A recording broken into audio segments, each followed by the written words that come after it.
யாக்கோபோடைய வாழ்க்கையிலேருந்து ஒரு சின்ன காரியம். யாக்கோபு வந்து பெத்தேலுக்கு புறப்பட்டு வர்ற நேரத்துல யாக்கோபு ஒரு ஒரு இரவுல பயங்கரமா பயப்படுறாரு. என்ன காரணம்னா, அண்ணனை சந்திக்கணும், ஏசாவை சந்திக்கணும். ஏன்னா அண்ணன் ஏற்கனவே என் மேல கோவமா இருக்கிறாரு. என் மேல பயங்கரமான கோவமா இருக்கிறாரு.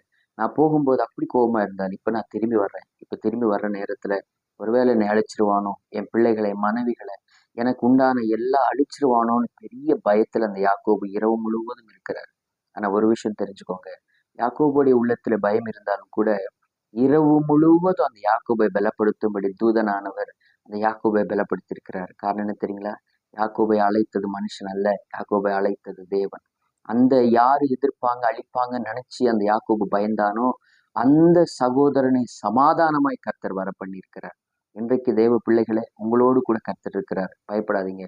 உங்க கூட தான் இருக்கிறார். யார் எதிர்த்தாலும் அவங்களை சமாதானப்படுத்துகிற கர்த்தர் உங்களோட